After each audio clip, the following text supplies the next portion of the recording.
Hello everyone and welcome to CompiPrep hub by Takshashila learning.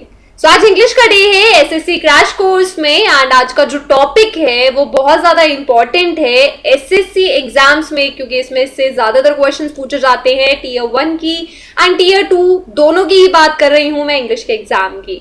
Topic क्या है? तो narration, direct indirect speech. तो इसमें से 4-5 क्वेश्चंस आपके टीयर 1 में पूछे जाते हैं एंड यस ये टॉपिक ऐसा है जो एसएससी एग्जाम से पूछा जाता है and which differentiate SSC and banking exams. तो ये इंपॉर्टेंट टॉपिक है एंड इसके कुछ इंपॉर्टेंट रूल्स हैं जो आपको पता होने चाहिए कि डायरेक्ट को इनडायरेक्ट में कन्वर्ट या इनडायरेक्ट को डायरेक्ट में किस तरीके से कन्वर्ट किया जाता है, क्या चीजें आपको ध्यान देनी है, क्योंकि ये क्वेश्चन एग्जाम में आपसे ऐसे ही डायरेक्टली पूछे जाते हैं। तो आज की इस वीडियो में असर्टिव सेंटेंस की मैं बात करूंगी, ज्यादा इन डिटेल तो मैं नहीं जाऊंगी बट ये कुछ इंपॉर्टेंट रूल्स हैं, 5 रूल्स की मैं यहाँ पे आज बात करने वाली हूँ। असर्टिव सेंटेंस की सिर्फ हम बात करेंगे, अभी इंटरोगेटिव एंड अदर सेंटेंसेस की बात नहीं करेंगे। तो चलिए स्टार्ट करते हैं आज की वीडियो एंड ये सेंड तक जरूर देखिएगा, बहुत ज्यादा इंपॉर्टेंट है। 5 इंपॉर्टेंट रूल्स हैं जो आपको डेफिनेटली हेल्प करने वाले हैं इन क्वेश्चंस को इजिली सॉल्व करने में। तो रूल नंबर 1 देखिए सबसे पहले। तो रूल नंबर 1 जो है इट सेज कि आपको चेंजेस करने हैं। डायरेक्ट स्पीच होती है, आपको उसे इनडायरेक्ट स्पीच में कन्वर्ट करना होता है कि कोई बात है आपको डायरेक्टली बोली गई है। फॉर एग्जाम्पल ही देख लेते हैं सबसे पहले। रितु सेड टू कीर्ति, रितु ने कीर्ति से बोला आई will bring you a book. एक डायरेक्ट स्पीच है, डायरेक्टली बोला गया है। रितु ने कीर्ति को बोला है कि वो उसके लिए एक बुक लेकर आएगी। अब यही सेंटेंस मैं आपको बता रही हूं कि रितु ने कीर्ति को ये बोला, तो ये क्या हो गया? इनडायरेक्ट सेंटेंस हो गया। तो डायरेक्ट से इनडायरेक्ट में हम उसको चेंज कर रहे हैं। तो इनडायरेक्ट स्पीच में इसी को चेंज किया जाता है इस तरीके से कि Ritu told Kirti that she would bring her a book. Ritu ने कीर्ति को बोला कि वो उसके लिए बुक लेकर आएगी। तो ये है डायरेक्ट इनडायरेक्ट। अब इसमें कुछ चेंजेस आप देख रहे हो कि यहाँ पे सेड टू लिखा था, मैंने इसको चेंज कर दिया टोल्ड में, एंड यहाँ पे देखो इन्वर्टेड कोमास को हमने चेंज कर दिया दैट में। तो ये कुछ यहाँ पे ऐसे चेंजेस हैं जो कि डेफिनेट चेंजेस हैं, जो कि फिक्स्ड हैं, जिनको आपको सेम चीज में कन्वर्ट करना होता है। तो सबसे पहले वही ध्यान दीजिए, क्योंकि बहुत बार कंफ्यूजन हो जाती है, कहीं पे से लिखा होता है, कहीं पे सेज होता है, कहीं पे सेट होता है, तो उसको किस में चेंज किया जाए। तो असर्टिव सेंटेंस की यहाँ पे बात है, इंटेरोगेटिव की नहीं है। अगेन मैं इस चीज को हाईलाइट कर रही हूँ, तो ये चीज ध्यान से देखना।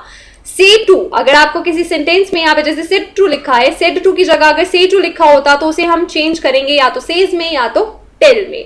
कि रितु अगर यहाँ पे लिखा होता कि सेज टू कीर्ति, तो यहाँ पे हम बोलते कि इनडायरेक्ट स्पीच में रितु टेल कीर्ति। तो इस तरीके से चेंज करते हैं। देन अगर लिखा है सेज टू, अगर से टू लिखा है तो सेज और टेल में हो जाएगा, अगर सेज टू लिखा है तो सेज या टेल्स आ जाएगा। सेड टू को अभी हमने कन्वर्ट किया टोल्ड में। तो ये आप साथ साथ नोट डाउन करते रहिए, ये चेंजेस हैं एंड यही बेसिकली जो एग्जाम में क्वेश्चन आते हैं उन पे मेन फोकस आपको इन्हीं चीजों पे देना है कि ये प्रॉपर चेंज है या नहीं है। क्योंकि आपको एक डायरेक्ट स्पीच दी जाएगी एंड उसके बाद 4 ऑप्शंस होंगे इनडायरेक्ट स्पीच के, आपको उसमें से एक सेलेक्ट करना है। तो आपको ये रूल्स पता होने चाहिए। देन देखो अगर सेज या सेड सिर्फ लिखा है तो इसको हम चेंज नहीं करते हैं, इसको हम सेम रखते हैं। अगर यहाँ पे होता रितु सेज डैश, इसके आगे वो किसी से क्या कह रही है, सेड टू नहीं लिखा है, सिर्फ ये लिखा है कि Ritu says I will bring you a book. तो यहाँ पे अब सेज होता या सेड होता या से होता, अगर सिर्फ इतना ही लिखा है तो इसको कोई भी चेंज उसमें नहीं होगा, वो एज इट इज यहाँ पे इनडायरेक्ट स्पीच में भी लिखा जाएगा।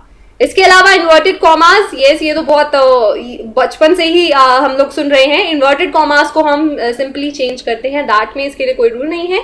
जहां पे भी इन्वर्टेड कॉमास होगा वहां पे दैट आ जाएगा, इन्वर्टेड कॉमास हट जाते हैं इनडायरेक्ट स्पीच में।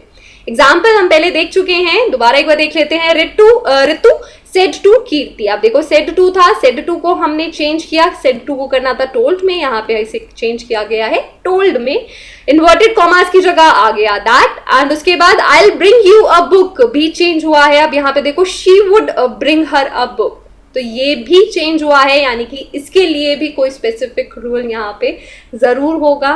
तो यस डेफिनेटली इसके लिए भी रूल है। अभी हमने सिर्फ बात की है इसके स्टार्टिंग वाले पार्ट की, तो पहले स्टार्टिंग का पार्ट आप इसको गांठ बांध लीजिए, देन फिर हम इसके नेक्स्ट पार्ट पे मूव करते हैं। नाउ रूल नंबर 1 हो गया हमारा। Now rule number 2। Rule number 2 में अब देखो सेकंड पार्ट के लिए मैंने बात की थी, तो ये उसी की बात है। अब सेकंड पार्ट में आपका जो भी लाइन लिखी है वो जिस भी टेंस में होगी, कौन सा टेंस आपको कौन से टेंस में कन्वर्ट करना है बहुत ज्यादा इंपॉर्टेंट है। यहाँ पे मैंने बिल्कुल सिंपल लैंग्वेज में डायरेक्टली लिखा है, तो इसे नोट डाउन कर लो साथ साथ या फिर स्क्रीनशॉट करके रख लो, क्योंकि ये रूल आपको बहुत ज्यादा हेल्प करेगा। सेकेंड पार्ट इंपॉर्टेंट है जिसमें ज्यादातर कंफ्यूजन होती है। फर्स्ट पार्ट फिर भी सेम रहता है, उसमें पता है कि क्या चीजें हैं, वो याद करना भी इजी होता है। बट ये सेकंड पार्ट में यहाँ पे प्रॉब्लम आती है जो इन्वर्टेड कॉमर्स के बाद आता है, तो ये इसको आप ध्यान दे दीजिए।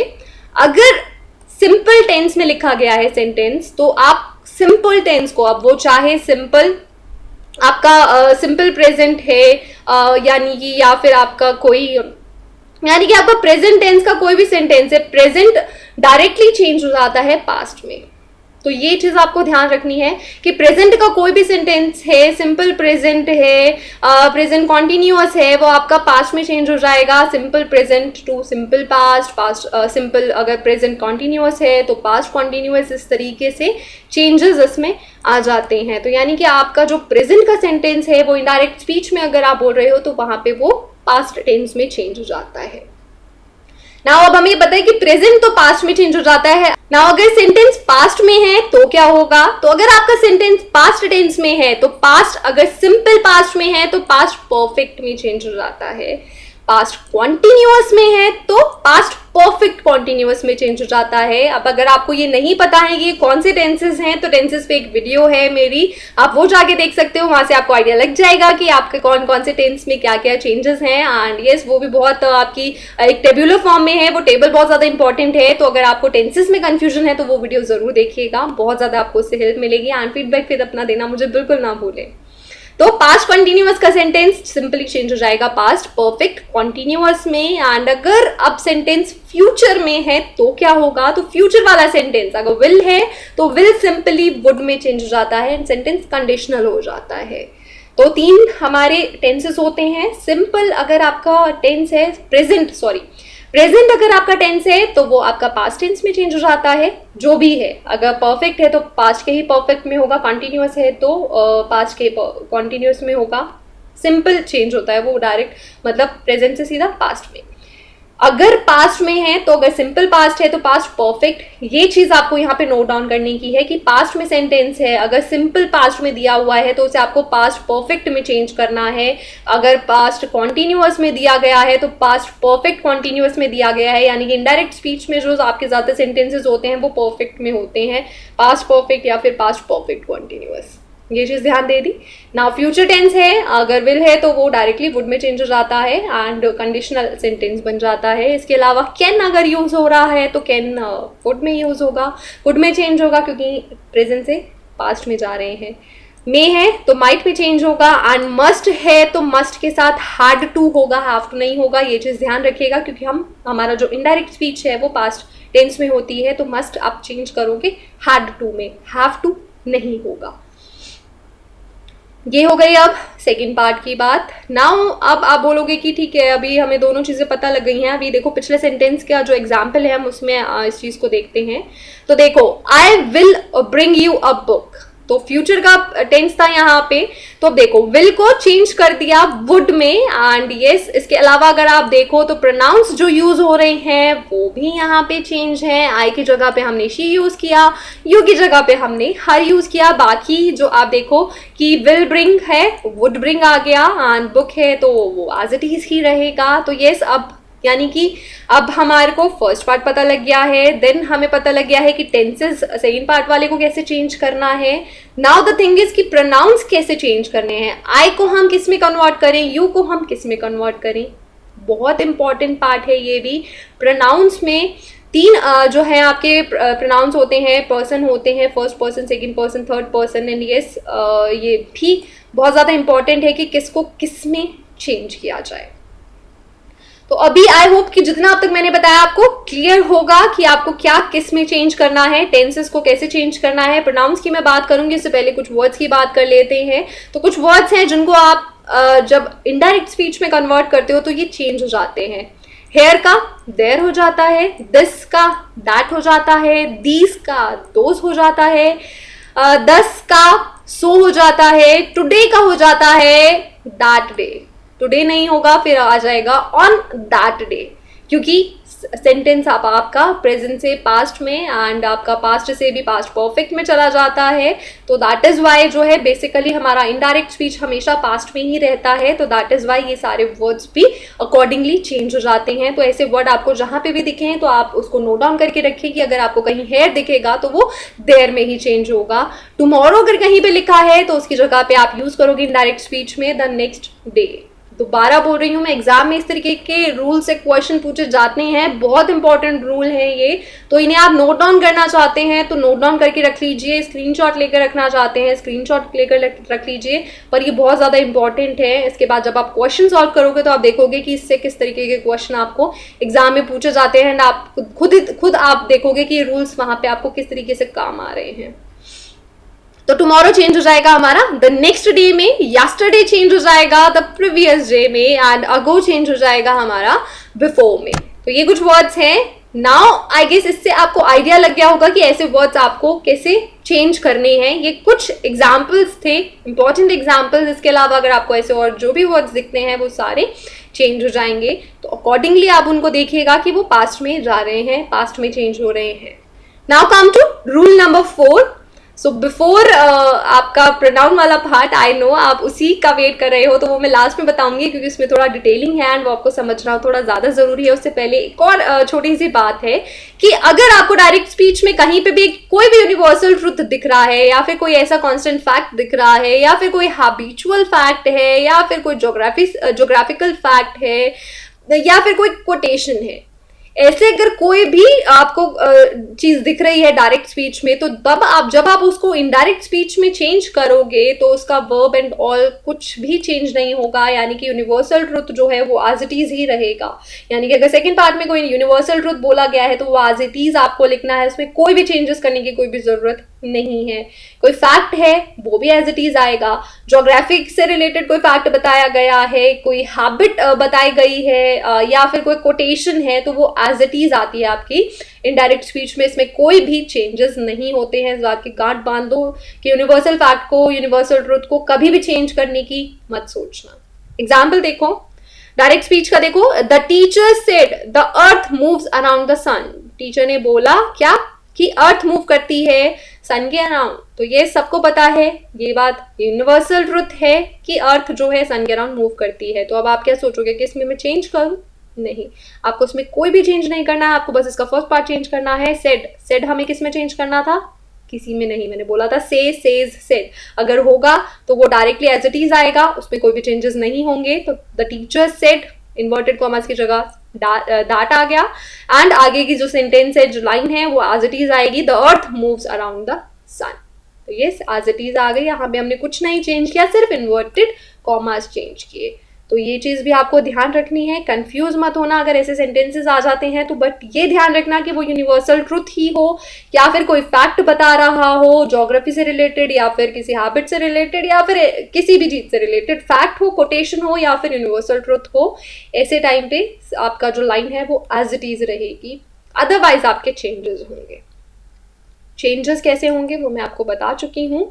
Now yes, come to rule number 5, जिसका आप बहुत टाइम से भी वेट कर रहे हो। तो प्रोनाउन वाला पार्ट, कि कौन सा प्रोनाउन कैसे आपको चेंज करना है, आई को किस में चेंज करोगे, यू को किस में चेंज करोगे, किसके अकॉर्डिंगली चेंज करोगे। तो येस, इसके लिए एक रूल है जो कि नोट डाउन कर लो, SON/123, SON123। अब आप सोच रहे होगे कि ये क्या चीज है मैम ने ये क्या बोल दिया, तो ये अभी मैंने बोला नोट डाउन कर लो, ये इंपॉर्टेंट है। अभी है, देखो यहाँ पे S जो है, S stands for subject, O stands for object, and N का जो मतलब है दैट मीन्स नो चेंज।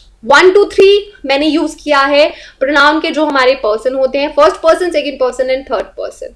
तो what you have to do, आप इस रूल को इस तरीके से लिखोगे, SON लिखोगे, देन लिखोगे 1 2 एंड 3। अब इसका क्या मतलब हुआ कि देखो, अगर आपका फर्स्ट पर्सन यूज हो रहा है, फर्स्ट पर्सन मैं, अगर मैं से रिलेटेड आपका कोई भी वर्ड यूज हो रहा है तो आप उसको किसके अकॉर्डिंगली चेंज करोगे? तो आप उसमें जो सब्जेक्ट है सब्जेक्ट है जो सेंटेंस का, आप उसके अकॉर्डिंगली उसको चेंज करोगे। सब्जेक्ट जो होगा उसके अकॉर्डिंगली ही आपका फर्स्ट पर्सन जो यूज हो रहा है, प्रोनाउन की मैं बात कर रही हूँ, वो आपका चेंज होगा। सेकेंड पर्सन यूज हो रहा है, यानी कि फर्स्ट पर्सन हो गया मैं, सेकेंड पर्सन हो गया तुम, तो ये यू जो होगा वो ऑब्जेक्ट के अकॉर्डिंगली चेंज होगा। सेकेंड पर्सन हमेशा ऑब्जेक्ट के अकॉर्डिंगली चेंज होगा। एंड इफ अगर थर्ड पर्सन यूज हो रहा है तो उसमें कोई भी चेंजेस नहीं होंगे, वो एज इट इज आएगा। तो third person remains same.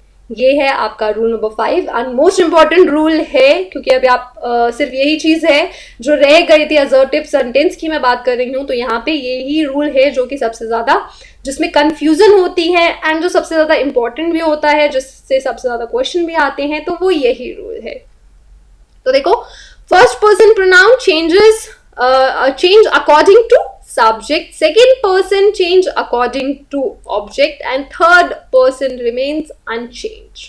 Example देखो, अब आई नो कि अभी आपको ये क्लियर नहीं हुआ होगा, बट इस रूल को तो आप गांठ बांध लो, SON 1 2 3 ये जरूर नोट डाउन करके रख लो। एग्जाम में जैसे ही डायरेक्ट इनडायरेक्ट का क्वेश्चन आए, सबसे पहली चीज आपको यही देखनी है, क्योंकि यहीं से आपका पता लग जाएगा कि क्या आपका करेक्ट ऑप्शन होगा। देखो, they said to us he will meet you. उसने they said to us he will meet you. अब देखो, they said to को हम किस में चेंज करेंगे?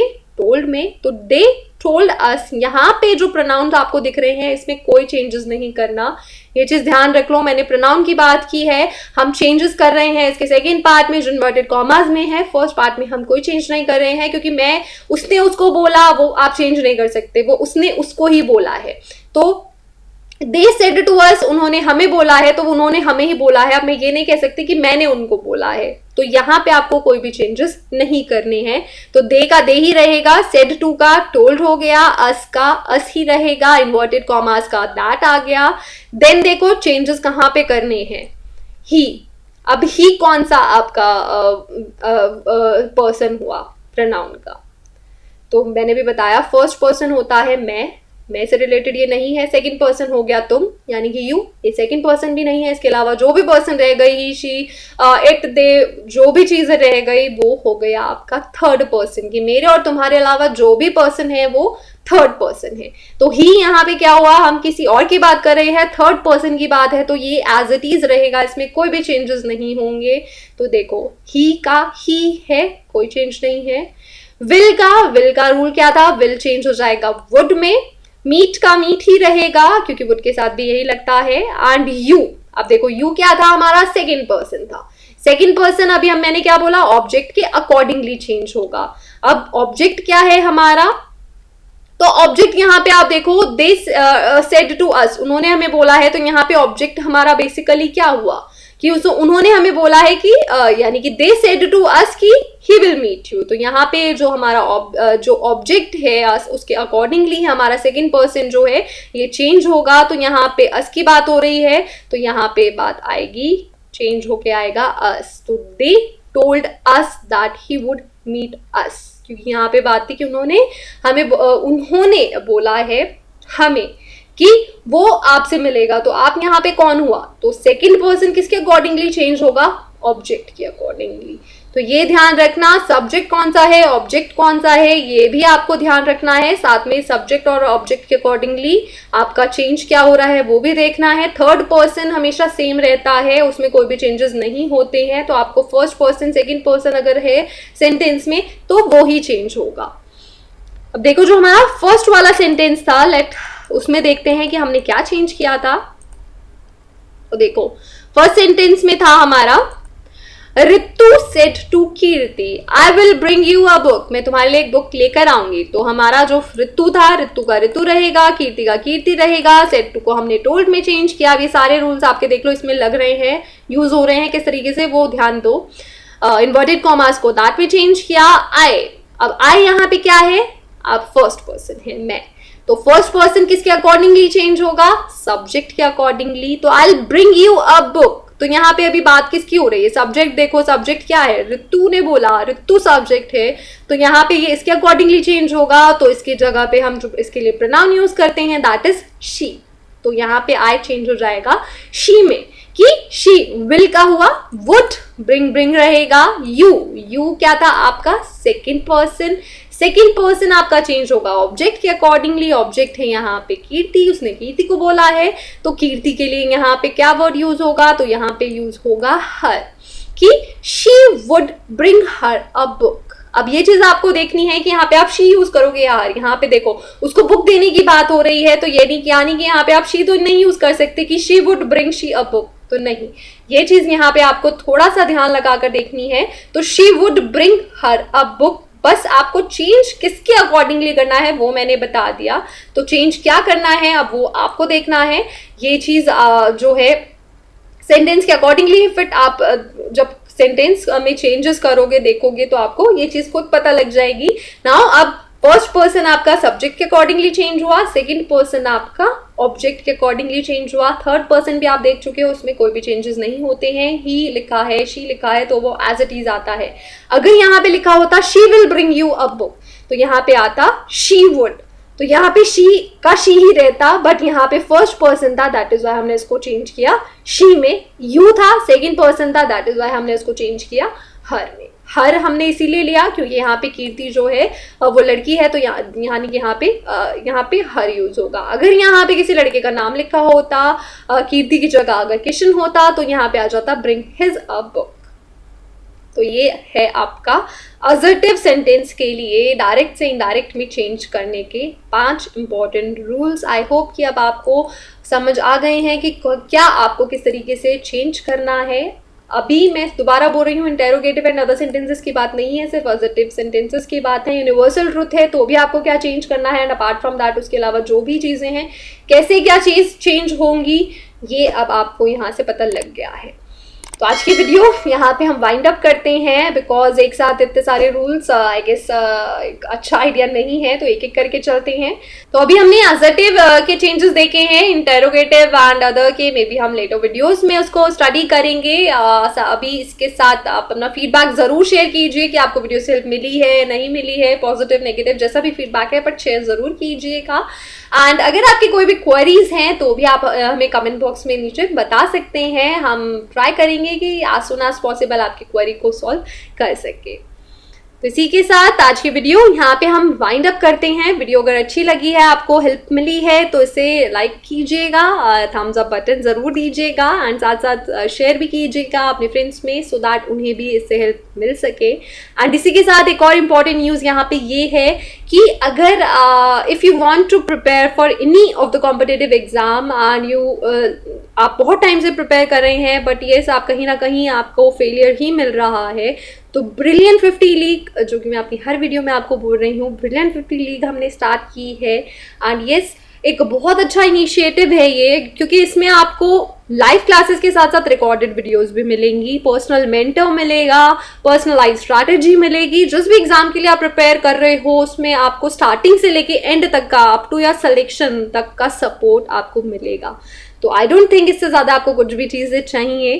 तो येस जो भी आपको रिक्वायर्ड है to crack your competitive exam, to grab a government job or a reputed job in government sector, तो उसके लिए जो भी requirements हैं वो आपको इस Brilliant 50 बैच से मिलेंगी। बट जस्ट इंश्योर कि you are a brilliant student and you desperately want this government job, ये ज़रूर इंश्योर कीजिएगा। बाकी की इंफॉर्मेशन के लिए just visit our website at www.takshilalearning.com।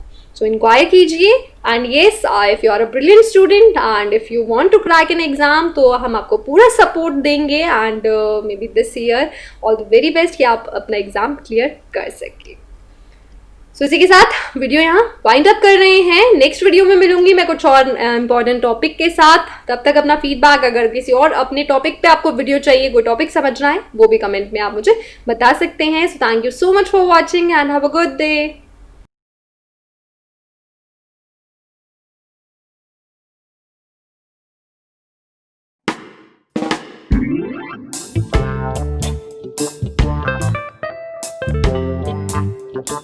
Thank you.